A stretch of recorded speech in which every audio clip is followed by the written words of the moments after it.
Rebonjour, les élections européennes sont faites pour parler d'Europe, mais les enjeux nationaux reviennent vite sur le devant. Juliette Méadel, bonjour. Bonjour. Votre liste s'appelle Europe, Territoire, Écologie. Vous avez notamment derrière vous le Parti radical de gauche, avec Guillaume Lacroix, qu'on reverra tout à l'heure. La mesure que vous défendriez en premier si vous êtes élu au Parlement européen? Juliette Méadel, vous êtes candidate sur la liste Europe, Territoire, Écologie, emmenée donc par le Parti radical de gauche Guillaume Lacroix, qu'on voit ici. Vous avez été ministre de François Hollande, la même question. Votre réponse doit être différente, j'imagine, mais la question est la même. Nous sommes le seul parti de gauche républicaine et laïque qui garantira aux Français que nous aurons un Parlement européen souverain et sans aucune compromission avec des forces étrangères. Nous sommes très attachés, et nous sommes assez fiers de notre République française. Donc nous serons libres et sans aucune compromission, ni avec des forces qui veulent déstabiliser la France, je pense à l'islamisme radical, ni avec des forces contre l'Europe, et je pense notamment à la Russie de Vladimir Poutine. Vous pensez aussi à la Chine éventuellement, parce que Xi Jinping arrive demain en France, Ursula von der Leyen, présidente de la Commission européenne, est invitée à l'Élysée pour le rencontrer. Est-ce que ça vous choque, ça? Ça ne me choque pas parce qu'on est dans un jeu et dans géopolitique, il faut discuter avec tout le monde, mais nous serons les seuls souverains et libres. Et ce que nous dirons aussi, c'est que nous sommes fiers de ce que la France incarne. Donc nous voulons une Europe partout où elle est nécessaire, mais nous défendrons nos valeurs, la laïcité sur tous les services publics, car c'est le sujet dont je veux parler ici. Et on en parlera. Nous manquons concrètement, nous manquons de moyens pour nos services publics. Juliette Méadel, ces occupations d'université, d'instituts d'études politiques en soutien aux Palestiniens continuent. Gabriel Attal promet la fermeté. Emmanuel Macron estime que ce n'est pas la République. Est-ce que leur discours à Gabriel Attal et Emmanuel Macron, vous le signez?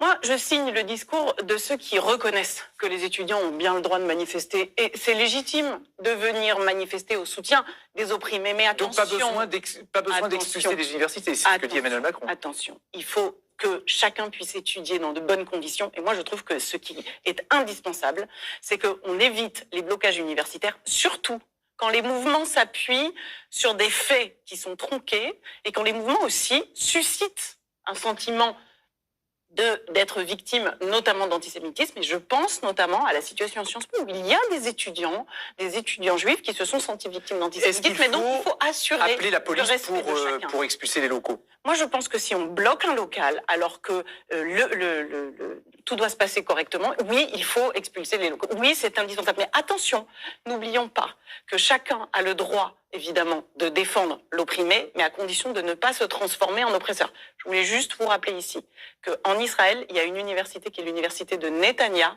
où il y a 30% de professeurs et d'étudiants qui sont arabes. Et le débat public est donc assuré. Donc, on ne peut pas raconter tout et le contraire de tout en bloquant des universités. Excusez-moi, mais on ne peut pas on ne peut pas s'indigner à géométrie variable. Moi, j'aurais bien aimé. Je suis le parrain du notage, pardon. J'aurais bien aimé que les étudiants de Sciences Po se mobilisent autant face aux victimes de l'islamisme fondamentaliste, mais face aux attentats. La question, c'est est-ce qu'il faut reconnaître la Palestine?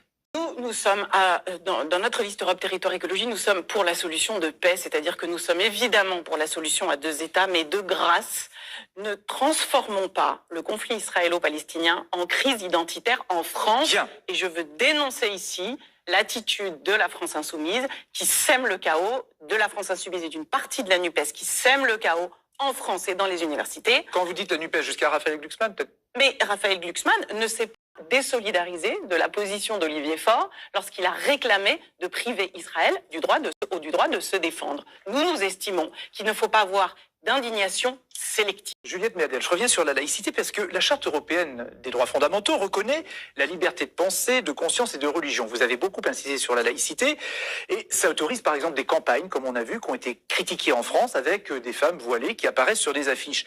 Est-ce que finalement défendre l'Europe et la laïcité, c'est pas contradictoire? Non, mais c'est justement pour ça que notre liste est nécessaire. Guillaume Lacroix, qui est le président du Parti radical de gauche, l'a dit. Moi, je suis très fière d'être sur cette liste avec des partenaires, par exemple Volt, qui est un parti trans-européen, et qui, avec nous, 30 000 militants partout en Europe, défend la laïcité, parce que la laïcité, c'est la paix. La laïcité, c'est la possibilité pour chacun de vivre sa religion, mais à la maison. Et si aujourd'hui, on vit sa religion dans la rue, on crée du clivage, est-ce que on crée du désordre et on crée du chaos. Mais il faut que l'Europe s'engage dans cette direction. Et si vous votez pour notre liste, vous aurez au Parlement européen des députés fiers de nos valeurs républicaines, fiers de Clémenceau, fiers de Mendes France, fiers de 1789 et qui viendront défendre la laïcité comme une exception française Florian, intangible. Juliette Méadel, pour Europe Territoire Écologie. La NUP, c'est votre bête noire. Ça, vous le dites, hein, vous ne l'avez pas caché tout à l'heure. Absolument. Raphaël Glucksmann ne se réclame pas de la NUP. Donc qu'est-ce qu'il doit faire de plus? Mais Raphaël Glucksmann, malgré tout son talent médiatique, c'est l'arbre qui cache la forêt parce qu'il est tenu par un parti socialiste qui lui a d'ailleurs imposé 80% de sa liste et dont les principaux membres sont aujourd'hui ceux qui hier défendaient encore il y a 3 mois l'élection de Mathilde de Panot ou encore la ligne politique de Jean-Luc Mélenchon. Et donc, ça donne quoi? Ça donne un Raphaël Glucksmann qui ne sait pas se désolidariser des positions les plus scandaleuses du Parti socialiste, notamment sur le conflit israélo. Et même par exemple, nous aurions aimé que Raphaël Glucksmann dise qu'il dénonce la position du Parti socialiste qui veut priver Israël du droit de se défendre. Nous aurions aimé que Raphaël Glucksmann vienne dans la rue réclamer pour tous les jeunes le droit de pouvoir participer, le droit de pouvoir participer à n'importe quelle manifestation, mais sans être compromis dans des dérives qui sont aujourd'hui des dérives antisémites. Donc nous souhaitons que Raphaël Glucksmann aujourd'hui puisse s'émanciper de cette tutelle. Il n'a pas voulu le faire, il ne l'a pas fait. Donc, et donc nous incarnons cette République forte et surtout nous incarnons le fait que nous serons toujours souverains et libres au Parlement européen. Juliette Méadel, quand vous regardez cette affiche, qu'est-ce que vous en pensez? C'est évidemment légitime qu'un président s'engage, mais je pense qu'hélas, ça ne résoudra rien des 2 problèmes majeurs, qui sont d'abord l'abstention. Je voudrais dire à tous nos téléspectateurs qu'il faut aller voter le 9 juin. Oui, parce que ça, c'est pas gagné. Et que le premier ennemi de l'Europe et de la France, c'est l'abstention, parce que ça laisse plus de poids aux forces extrêmes qui veulent soit sortir de l'Europe, soit favoriser les ingérences étrangères, et on en a parlé, qu'il s'agisse des islamistes ou de la Russie. Donc, 1, allez voter. 2, nous disons à tous ceux qui ont voté soit pour Emmanuel Macron dans le passé, soit pour la gauche de gouvernement dans le passé, mais qui sont déçus, nous leur disons, vous n'êtes pas obligés aujourd'hui d'avoir à voter Emmanuel Macron pour faire barrage à Le Pen ou pour faire barrage à Jean-Luc Mélenchon, et vous n'êtes pas non plus obligés de voter pour Raphaël Glucksmann, qui est dans une NUPES et qui est donc tenu par les Insoumis.